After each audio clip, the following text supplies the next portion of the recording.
Olá, pessoal, sejam muito bem-vindos à nossa aula de EBD.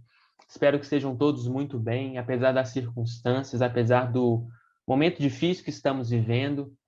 Nós cremos que Deus está no controle de todas as coisas e é graça dele que podemos estar juntos aqui reunindo online para aprendermos um pouco mais do Senhor e termos essa aula da EBD. Amém? Hoje nós chegamos à última lição da revista que estamos estudando, a 16ª lição. Nós estamos falando sobre gente como a gente, então nós passamos por diversos personagens bíblicos, desde Noé, Gênesis capítulo 6, passamos por Abraão, Sara, Isaac, Jacó, Moisés, Miriam, Raabe, Débora, Sansão, Ruth, os três reis. Tem a lição que o Tiagão deu semana retrasada sobre Saul, Davi e Salomão. Está no YouTube, você pode conferir depois. Semana passada falamos sobre Jonatas, Ana Priscila, né, deu a lição, falou um pouco sobre a amizade, amigos de verdade, esses princípios para a amizade, está no YouTube também, você pode conferir, muito boa a lição da EBD. E hoje nós falaremos de Neemias. Neemias foi de copeiro do rei a governador. Não que copeiro fosse uma função inferior, não. O copeiro, inclusive, era uma função de grande estima, no sentido de que este que era responsável por essa função era exigido que fosse uma pessoa de extrema confiança, porque a vida do rei dependia dele. Imagina o rei de todo o império, como a Pérsia, a vida do rei, na época era o rei Artaxerxes I, como nós vamos ver. Neemias era um copeiro, então era uma função de extrema confiança. Neemias era um cara importante, né? E a gente vai ver hoje, aprender um pouco com Neemias, que ele foi um cara assim diferente do seu tempo, porque ele conseguiu fazer algo que nós devemos fazer hoje também. Ele conciliou a fé em Deus com a ação humana. Ele conciliou, ele entendia, ele viveu uma vida equilibrada no sentido de que ele manteve o equilíbrio entre a consciência da responsabilidade dele em relação às ações, sem deixar de lado e sem descreditar, sem ter aliás, com o entendimento da vontade soberana de Deus. Então ele mantinha o equilíbrio entre esse entendimento da responsabilidade pessoal e a vontade soberana de Deus. Então a gente precisa entender que existem fatores humanos, existem fatores divinos, e que diante de uma situação que aos nossos olhos pareça impossível, nós temos que manter um equilíbrio entre a nossa ação, a nossa responsabilidade e a vontade soberana de Deus.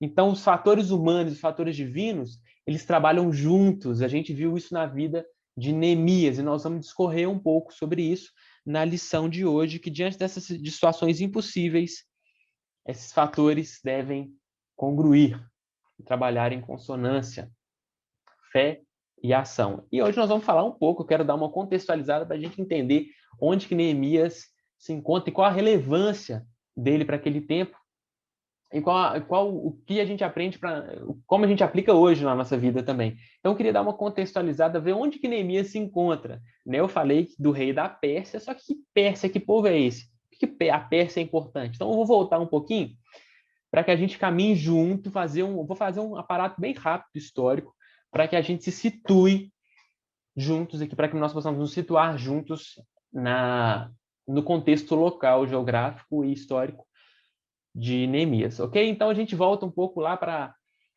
para Saul, Davi e Salomão, né? Onde o rei reinava sobre as 12 tribos.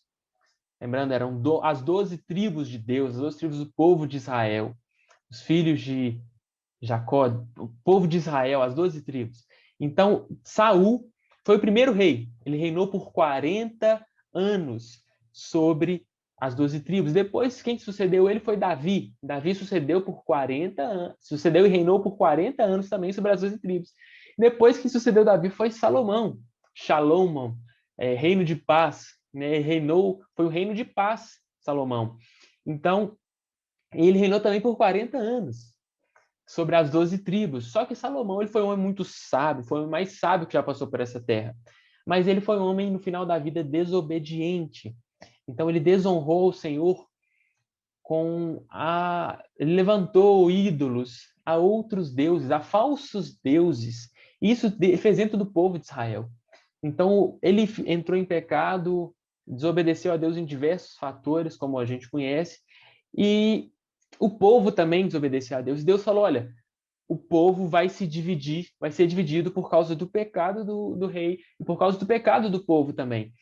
E então, no reinado do filho de Salomão, que era Roboão, aquelas 12 tribos se dividiram em dois reinos: Reino do Norte e Reino do Sul.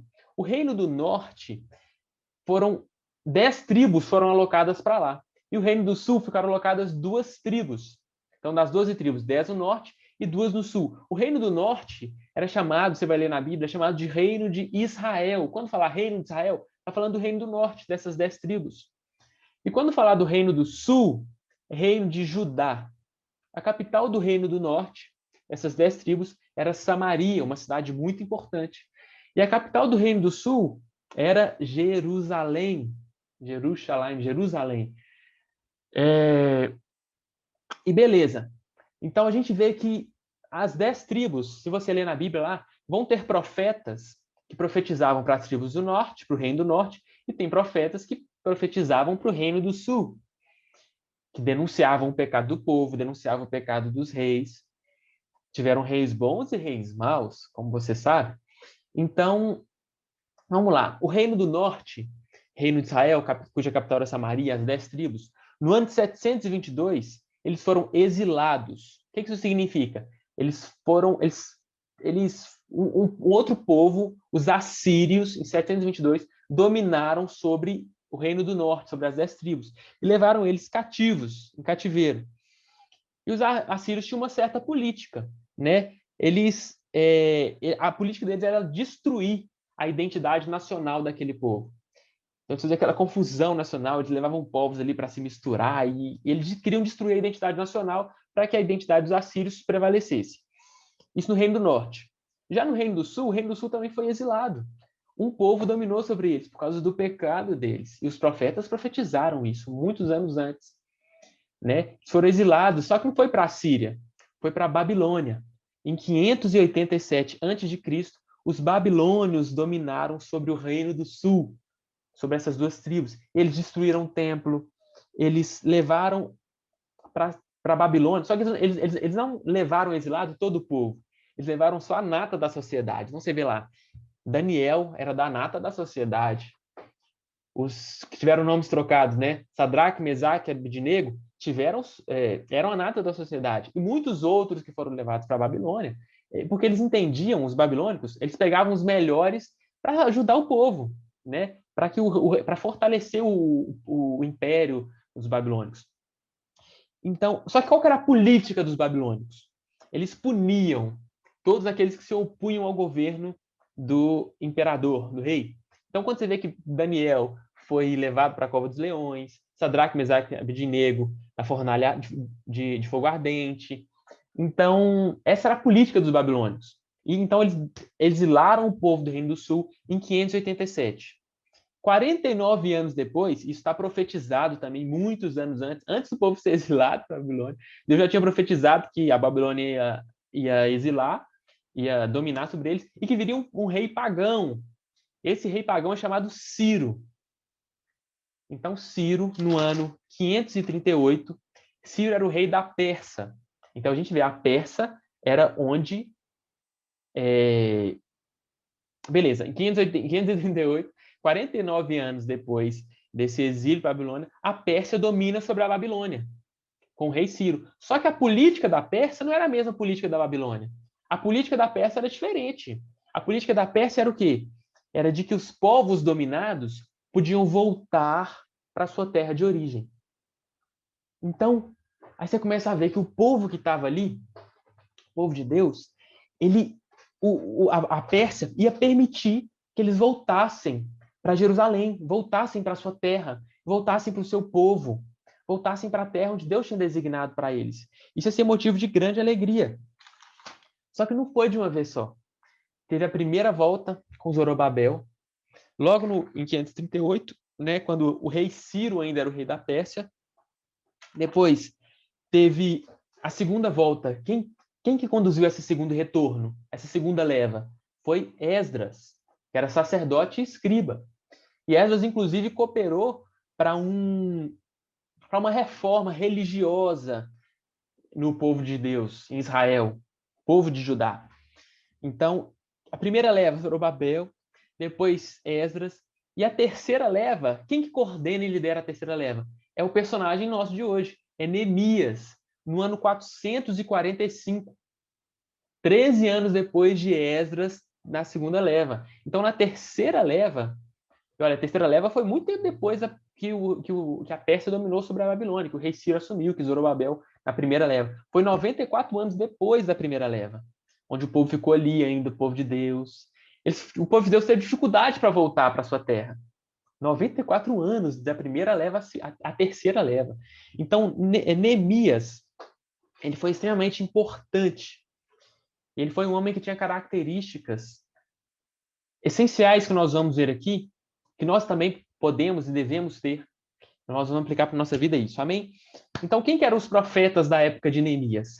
Ageu profetizava. Neemias era contemporâneo de Ageu, de Zacarias, de Malaquias.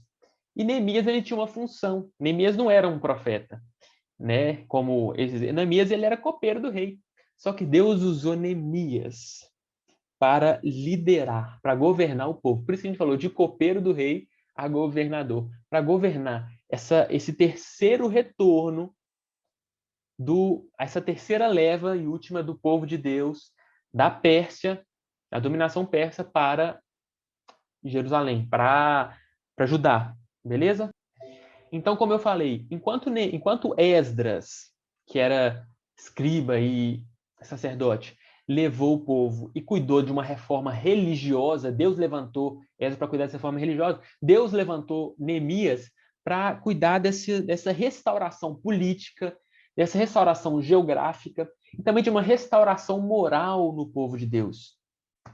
E ele faz isso, aí tem um episódio fantástico, né, que ele reconstrói o muro de Jerusalém, e é contado em Neemias, do capítulo 1 ao capítulo 7, ele reconstrói em 52 dias. Uau, isso é fantástico. Não é algo comum. Para os dias de hoje já não seria comum, imagina para a época. Só que a gente vai ver que Neemias ele teve características fundamentais que possibilitaram essa movimentação. Inclusive, por exemplo, não era fácil sair da Pérsia sair de Suzã, na Pérsia, e ir até Jerusalém. Tinha um percurso. No meio do caminho, ele tinha... Então, o que Neemias faz? Ele foi extremamente estratégico. Primeira coisa que a gente aprende com Neemias. Ele foi um cara, assim, estratégico, né? Ele sabia, por exemplo, ele foi fazer o pedido para o rei. Quem que era o rei da época? Artaxerxes I. Você já tem ouvido falar dele, né? O do segundo, com Esther. Mas Artaxerxes I era o rei da Pérsia na época, ele era o imperador da Pérsia. E Neemias era um homem que tinha um cargo de confiança, ele tinha um contato ali. Então, mas ele foi diante do rei para fazer esse pedido da terceira leva, ele foi um pedido estratégico. Então ele já sabia quanto tempo ele ficaria ausente da Pérsia. Ele já foi conversar com o rei sabendo disso. Ele sabia que ele tinha que levar documentos, ele tinha que levar um carimbo do rei, porque o percurso, como eu falei, era longo, era perigoso. Então ele tinha que ter um carimbo de Artaxerxes, falando assim, autorizando a passagem, autorizando que ele cruzasse as fronteiras, e que ele, ao cruzar as fronteiras, ele não sofresse oposição. Então ele já foi conversar sabendo disso, ele pediu isso ao rei. Ele sabia que seria necessário uma carta dirigida exclusivamente a Asaf, que era o guarda da floresta real. Então, assim, ele foi um homem assim que se preparou para essa ação. Então, como eu falei, ele confiou em Deus e ele preparou para a ação. Mas eu quero ler o texto aqui. Eu já estou falando sem ler o texto, né? Então, se você puder abrir sua Bíblia em Neemias, capítulo 1, leia a partir do versículo 1. As palavras de Neemias, filho de Acalias, no mês de Quisleu, no ano 20º, estando eu na cidade de Suzã, veio Anani, um de meus irmãos, com alguns de Judá. Então lhes perguntei pelos judeus que escaparam, que não foram levados para o exílio, e acerca de Jerusalém. Então ele perguntou: e aí, como que estão os nossos irmãos, os judeus, que tanto aqueles que não foram levados pela Babilônia, e também aqueles que na Pérsia hoje já voltaram na primeira leva e na segunda leva. Como que estão os nossos irmãos? Ele quis saber. Aí ele pergunta, né? Como está Jerusalém? Aí disseram-me, os restantes que não foram levados para o exílio e se acham lá na província estão em grande miséria e desprezo. Os muros de Jerusalém estão derribados e as suas portas queimadas. Tendo eu, aí ele falando, Neemias falando, tendo eu ouvido estas palavras, assentei-me e chorei e lamentei por alguns dias e estive jejuando e orando perante o Deus dos céus. E disse: Ah, Senhor, Deus dos céus, Deus grande e temível, que guardas a aliança e a misericórdia para com aqueles que te amam e guardam os teus mandamentos. Então ele está lembrando ao Senhor ali, ó, dessa aliança. Não que Deus precise, não que Deus não tenha memória, mas Deus se agrada quando o povo entra nesse espírito de quebrantamento e começa a clamar a Ele, demonstra importância, chora pelo povo. Então, Neemias lembra a Deus dessa aliança nesse sentido que eu quero dizer. Versículo 6. Estejam, pois, atentos os teus ouvidos e os teus olhos abertos para acudirdes à oração do teu servo, Deus, que hoje faço à tua presença dia e noite pelos filhos de Israel, teus servos, e faço confissão pelos pecados dos filhos de Israel, os quais temos cometidos contra ti, pois eu e a casa de meu pai temos pecado. Confissão, arrependimento. Confissão, arrependimento. Temos procedido de todo corruptamente contra ti, Deus. Não temos guardado os mandamentos, nem os estatutos, nem os juízos que ordenaste a Moisés, teu servo. Lembra-te da palavra que ordenaste a Moisés, teu servo, dizendo: se transgredires, eu vos espalharei por entre os povos. Mas se vos converterdes a mim, guardardes os meus mandamentos, os cumprirdes, então, ainda que os vossos rejeitados estejam pelas extremidades do céu, de lá os ajuntarei e os trarei para o lugar que tenho escolhido para lhe fazer habitar o meu nome. Estes ainda são teus servos e o teu povo que resgataste com grande poder e com a tua mão poderosa. Ah, Senhor, estejam, pois, atentos os teus ouvidos à oração do teu servo e à dos teus servos que se agradam de temer o teu nome. Concede que seja bem-sucedido hoje o teu servo e dá-lhe mercê perante este homem. Nesse tempo eu era copeiro do rei. Então Neemias fala que ele dá esse discurso, ele ora perante o Senhor, ele fala que ele chorou, ele se quebrantou quando ele ficou sabendo da situação de Jerusalém, de miséria, de fome, muros derrubados, portas queimadas. Então ele fala assim, ele ora ao Senhor, ele fala: Deus, me concede graça para que e eu estou orando aqui, estou jejuando, eu estou orando dia e noite perante o Senhor. Ele termina falando no capítulo 1: nesse tempo eu era copeiro do rei. Então Deus ele chama Neemias, ele incomoda o coração de Neemias para uma grande missão. Só que Neemias tem algumas características que são essenciais, que são fundamentais, e que eu quero destacar aqui para que a gente aprenda que nós possamos também enxergá-las em nós. Amém? Primeiro é que Neemias, ele era um copeiro, mas ele era um copeiro fiel.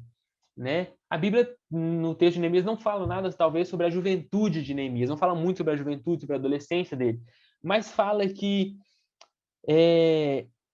a narrativa bíblica conta o período adulto de Neemias em que ele era servo do rei Artaxerxes, ele era fiel. Então, o fato dele ocupar esse cargo, era um cargo de confiança, como eu falei, a vida do rei dependia disso, demonstrava os traços de caráter, os traços da excelência do caráter de Neemias. Né? A posição que ele ocupava e que ele se manteve revelou os traços do caráter dele. Ele era um homem fiel e a fidelidade dele é manifesta. Então a gente vê que um líder, um servo de Deus, ele precisa ser um homem fiel. Ele precisa ser um homem íntegro. Nós não podemos falhar no nosso caráter. Para que alguém chegue em um grande patamar, como Neemias chegou, tanto como copeiro, depois como governador, um patamar maior ainda, nós precisamos estabelecer boas conexões, nós precisamos ser pessoas competentes, mas acima de tudo nós precisamos ser pessoas que têm um caráter aprovado. Se você for uma pessoa excelente no que você faz, se você for uma pessoa competente na sua empresa, se você for uma pessoa que tem uma rede de contatos bom, seu network é positivo, tudo isso pode te levar a boas posições. Só que nada disso vai te manter lá. O seu caráter é o que te mantém lá. Se você falhar nas suas relações, nas suas conexões, no seu network, as pessoas vão te perdoar. Se você falhar nas suas competências, as pessoas também vão te perdoar. Mas se você falhar no seu caráter, é algo destrutivo, é algo muito pesado. A falha de caráter, as falhas de caráter precisam ser tratadas e trabalhadas. E Neemias, ele era um homem fiel. Então, algo que a gente aprende, que Neemias, ele se posicionou em caráter. Um caráter aprovado, creio eu, que não é um desenvolvimento apenas, é um posicionamento. Eu me posiciono, eu sei o que é certo e o que é errado, eu vou me posicionar em relação ao certo. Então, Neemias, ele era um homem fiel, ele tinha esse caráter aprovado. Então, primeira característica, a fidelidade, o caráter dele. Segundo, ele era um homem, como a gente leu aqui, ele chorou pela pátria dele. Hoje eu vejo muita gente no Brasil vendo, talvez, uma situação difícil, de desgraça, a pessoa falando, vou sair do país, o país é horrível, o país é ruim. Neemias, não. Ele chorou pela sua pátria. Ele tinha esse amor, esse altruísmo, essa pátria, esse sentimento de patriota altruísta. Ele orou, ele chorou pelo seu povo, pelos seus irmãos. Então, de igual forma, nós podemos entender isso. E a gente vê que a espiritualidade de Neemias, ela é muito percebida. Ele era um homem maduro na fé. Quando ele ficou sabendo da situação do povo, qual foi a reação dele? Ele jejuou, ele orou, ele foi perante Deus, ele estabeleceu um plano de ação, ele falou, preciso resolver esse problema. E a espiritualidade dele foi, nós vemos que ela era elevada, ele era um homem maduro na fé, pelas ações e reações dele. Né? Então, assim, a gente vê que Neemias, ele tinha essa preocupação com o povo, mas antes disso, ele tinha preocupação com a lei do Senhor. A preocupação com a lei do Senhor foi o que motivou a preocupação em relação ao povo. Então, nós, como povo de Deus, nós temos que preocupar com a palavra do Senhor, com a lei dele. E, de igual forma, chorar pelo nosso povo, orar, jejuar pelo nosso povo. Né? Neemias, ele foi patriota, mas altruísta, ele foi um fiel, mas ele foi um líder espiritual. Ele foi um líder espiritual. O texto que eu li aqui na Bíblia fala: tendo ouvido essas palavras, assentei-me e chorei e lamentei por alguns dias. Estive jejuando e orando perante o Deus do céu. Então, Neemias, né? Essa preocupação com a lei do Senhor fez ele jejuar, fez ele lamentar, fez ele chorar. E os resultados foram maravilhosos, como confissão de pecados, a gente lê aqui no texto, como busca do perdão divino, renovação da aliança com Deus. Então, essa ação, Deus levantou ele como um líder espiritual para a confissão dos pecados, para o arrependimento do povo, para o arrependimento da nação onde Deus levantaria. Como eu falei, Esdras foi responsável pela reforma religiosa. Neemias foi responsável pela reforma geográfica, política, mas também moral. Então, Deus levantou Neemias para conduzir o povo ao arrependimento, à confissão de pecados. Então, 3 características: caráter, amor à sua nação, amor ao seu povo, e Deus levantou ele como líder espiritual. Neemias também foi um homem de fé. Eu te pergunto, você tem sido um homem de fé? Você crê que Deus pode subverter uma situação de desgraça, uma situação de bênção, operando um milagre mesmo? E para isso você vai movimentar, ou seja, a sua ação, uma das suas áreas vai ser a ação, vai ser a sua responsabilidade humana, e a sua outra área vai ser a confiança no Deus Todo-Poderoso, a confiança na vontade soberana do Senhor. Então, Neemias foi um homem de fé, né? Então, a gente precisa continuar olhando para a vida espiritual de Neemias, né? Entendendo que Neemias ele só teve coragem para mudar e para dar passos porque ele tinha uma íntima comunhão com Deus. Então, alguém escreveu, né, que a coragem para mudar as coisas tem muito a ver com a íntima comunhão com Deus. Como está a sua comunhão com Deus hoje? Você que assiste essa nossa lição do EBD aqui hoje, sobre Neemias. Então, a fé de Neemias é o segundo tópico que nós vamos abordar. Primeiro tópico, as virtudes de Neemias foram abordadas, as 3 virtudes. Segundo tópico, a fé de Neemias. Primeiro ponto da fé de Neemias, discernimento espiritual. Então, a gente viu no capítulo 1, versículos 4 a 11, que o desejo de servir a Deus não ficou só no desejo, mas Neemias materializou esse desejo na ação, quando ele demonstrou essa angústia. Então, ele demonstrou essa angústia diante de Deus, diante dessa situação que parecia impossível, e Deus revelou para ele um plano de ação. Então, Deus, ele guiou os passos, né? Esse desejo de servir a Deus, ele foi materializado nessa angústia, nesse choro, nesse jejum. Então, essa oração, esse jejum, ele materializou esse desejo, essa angústia interna diante do Senhor. E eu creio que Neemias, ele tinha consciência da sua incapacidade de fazer isso sozinho. E muitas vezes a gente desiste de coisas na nossa vida que são muito mais simples, né? E nós aprendemos com esse grande homem do Senhor que, diante das dificuldades da vida, nós deveremos materializar as nossas angústias em oração, em jejum, em choro, em quebrantamento diante do Senhor, em arrependimento, em confissão de pecados, em renovação de aliança com o Senhor, em demonstração a Deus, demonstrando por meio das nossas ações o desejo do nosso coração. Precisa ser materializado. E a gente acha que esse período de oração foi dia e noite, foi uma semana. Não. Estudiosos falam que ele durou pelo menos 4 meses em oração, em choro e quebrantamento. Então, antes dele montar um plano de ação, dele fazer um escopo ali, dele fazer um planejamento, ele passou 4 meses orando, jejuando, chorando diante do Senhor, até que Deus levantasse ele como líder espiritual e conduzisse o povo nisso. Então, o primeiro ponto foi, como eu falei, ele teve o discernimento espiritual da situação. Ele enxergou, falou, opa, o que está acontecendo aqui? Primeiro, quem ele era. Segundo, ele enxergou, o que está acontecendo? E Deus levantou ele para oração. Ele teve uma ação genuína de oração, né? Então, na primeira etapa da oração dele, ele reconheceu que sozinho não poderia fazer nada. Versículo 5 fala disso.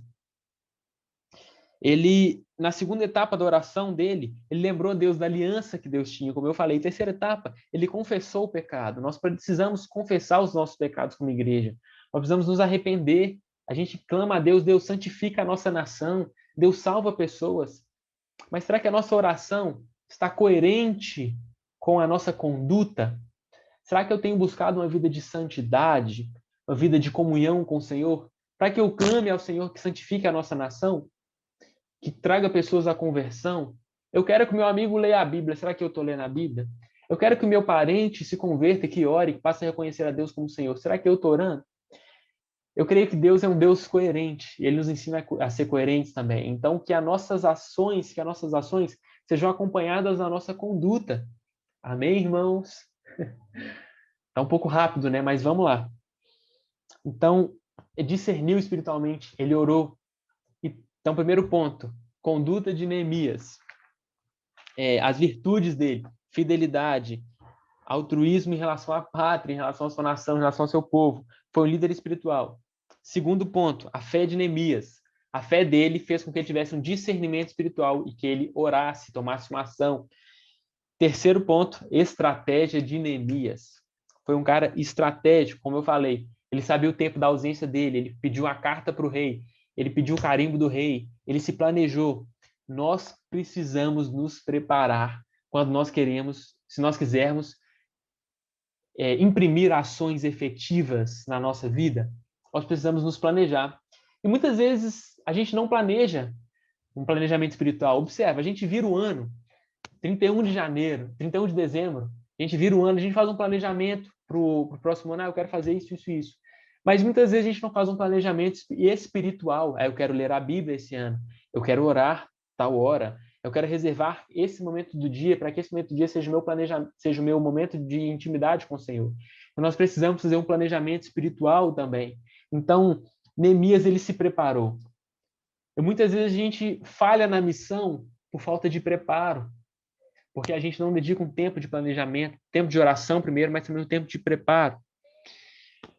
Então, Neemias capítulo 2, versículo 8, fala o seguinte, eu estou lendo aqui na Bíblia: visto que a bondosa mão de Deus estava sobre mim, o rei atendeu os meus pedidos. Então, Neemias, ele se preparou, mas ele sabia que a bondosa mão de Deus operou, conferindo a ele graça diante de Artaxerxes, para que Artaxerxes permitisse essa leva do povo de volta, e para que conduzisse essa carta de alforria do povo, para que ele conduzisse também a carta dirigida a Asaf, que era o guarda, o guardião da floresta real, para que ele passasse ali por aquele caminho de Suzã até Jerusalém, sem sofrer oposição, né? Então, Neemias, tudo isso a gente viu Neemias, ele foi um homem que a sua ação refletiu em diversos aspectos. Por exemplo, no Novo Testamento a gente vê em Atos capítulo 6, versículo 31, Atos 6, versículo 3, fala o seguinte, que a respeito de preparo, né? Os diáconos. Irmãos, escolham entre vocês 7 homens de bom testemunho e cheios do Espírito Santo e de sabedoria. Esse texto de Atos aqui mostra que o momento em que os apóstolos estavam vivendo, momento de dificuldade, de crise, momento crítico, e que o ministério da pregação estava sendo deixado de lado em detrimento das questões administrativas. Então, qual foi a alternativa? Como eles se prepararam? Como eles se planejaram? Qual foi a estratégia? Qual foi o plano de ação que eles bolaram? Primeiro, eles oraram, depois, Deus deu a estratégia. E a estratégia foi a seguinte: vamos escolher homens capazes e aptos, dispostos a servir no ministério das questões administrativas. Nós vamos nos empenhar na oração e a pregação do evangelho. Então, o Neemias, ele teve esse preparo. Nós precisamos nos preparar, levar a sério, né, as ações espirituais. E último ponto, a liderança de Neemias. Neemias, ele foi um líder exemplar. Muitos de nós somos vencidos pelo desânimo e pela preguiça. E o desânimo e a preguiça, eles atrapalham as nossas ações na obra que Deus nos chamou. Nós precisamos fazer a obra de Deus com excelência. E o desânimo e a preguiça, eles precisam ser deixados de lado. Muita gente deixa, às vezes, de acordar mais cedo para orar, para ler a Bíblia, para aprender mais do Senhor, e fala, vou ficar cansado. E a gente escolhe dormir 30 minutos e alimenta a preguiça, alimenta o cansaço, em vez de falar assim, não, eu vou acordar, eu vou matar a minha carne aqui para alimentar o meu espírito. Então, essa liderança, Neemias, ele era um líder, ele tinha essa função, ele não era um cara preguiçoso, ele não era um cara desanimado. Então, a gente não pode agir, ou seja, nós não agimos de forma eficiente como nós deveríamos quando nós estamos sendo desanimados, preguiçosos, ou quando nós contamos somente com a nossa força. Neemias, ele bolou um plano de ação que envolvia outras pessoas. Se nós lermos o texto todo de Neemias, todos os capítulos de Neemias, a gente vai ver que ele não contou com a própria força. Ele contou com pessoas que contassem com ele em oração, e a gente não pode esperar que as coisas aconteçam por si mesmo, só orar e falar assim, não, vou ficar aqui na inércia para que Deus haja. Não, existe um equilíbrio entre a ação, entre a oração e a ação, entre entender a nossa responsabilidade e a vontade soberana de Deus. Então, Neemias, ele convocou outros líderes, ele convocou outras pessoas, ele envolveu outras pessoas nessa ação que Deus chamou ele para fazer, e ele equilibrou, ele orou, ele confiou no Senhor, e essa confiança dele, esse desejo foi manifesto em ações guiadas e coordenadas pelo Senhor, em conformidade com os princípios bíblicos, em conformidade com o caráter aprovado, em consonância, em coerência com a santidade do Senhor. Então, um líder eficaz é um líder que anda em consonância com esses princípios. E ele buscou trabalhar simultaneamente em oração e ação. Amém? Então, a nossa ação, finalizando aqui, resumindo, precisam ser coordenadas, as nossas ações precisam ser coordenadas por esse discernimento espiritual, pela oração, por um mover estratégico, planejado, uma ação em consonância e coerente. E a liderança de Neemias imprimiu uma ação coletiva. Se a gente ler Neemias capítulo 4, versículo 6, ele fala o seguinte, então continuamos a reconstruir as muralhas, e logo elas já estavam na metade da sua altura total, porque o povo estava animado para trabalhar. Então, olha isso. E Neemias estava sofrendo, nesse tempo, uma ameaça de ataque. E o povo estava animado. Então, o que gerou esse movimento alegre, animado, espontâneo, essa obediência em amor?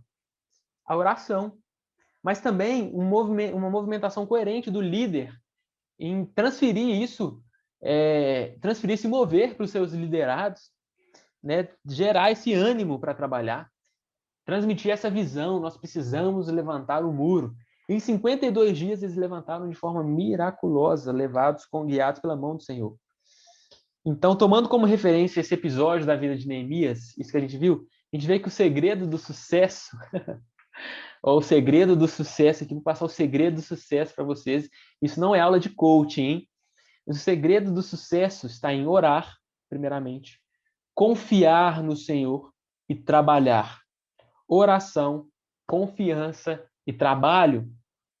O segredo do sucesso é oração, confiança do trabalho. Dessa forma, tem as vitórias. Neemias, capítulo 6, versículo 15 e 16, eu leio.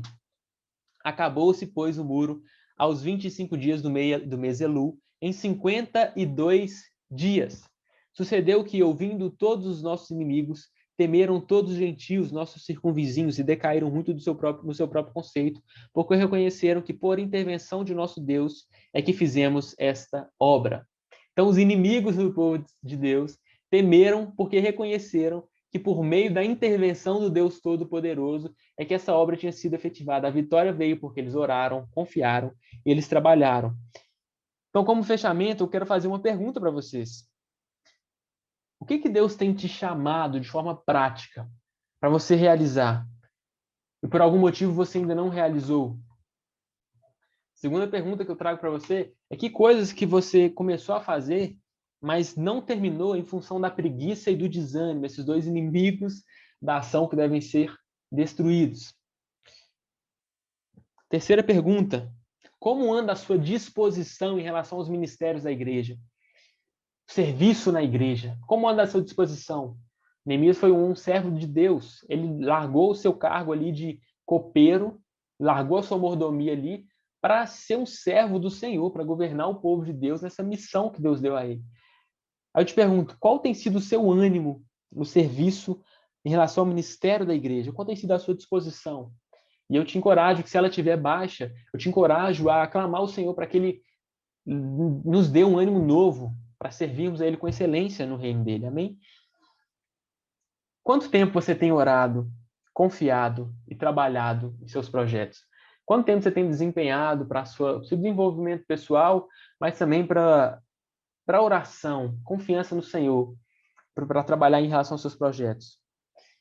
E lembre-se, meus queridos, que Neemias ele venceu exatamente porque ele confiou e ele trabalhou. E essa é a minha oração para todos nós, que nós possamos orar, confiar e trabalhar, entendendo que há um equilíbrio entre ação, responsabilidade humana e confiança na vontade soberana do Senhor. E que essa fé nos motiva a orar. A oração é um reflexo da expressão do desejo, a manifestação do desejo, né? E isso se exprime na oração, no jejum, no esforço, no planejamento estratégico, enfim. Então, Neemias, ele venceu porque orou, confiou e trabalhou. E que nós possamos nos empenhar nesse esforço, nessa dedicação, deixando os inimigos da preguiça, do desânimo de lado e segundo a vocação que Deus tem nos chamado. Amém? Essa foi a lição de hoje. E assim nós fechamos a nossa revista Gente Como a Gente. Semana que vem estaremos juntos aqui na nossa revista DBD para mais uma lição e que Deus te abençoe grandemente. Lembre de se cuidar nesse tempo de pandemia que estamos vivendo. Lembre de orar pelos nossos irmãos. Lembre de colocar diante do Senhor essa situação difícil, mas possamos confiar no Senhor, possamos ser prudentes, né? Um tempo difícil que estamos vivendo, então não vamos abusar. Beleza? Que Deus te abençoe e até a próxima.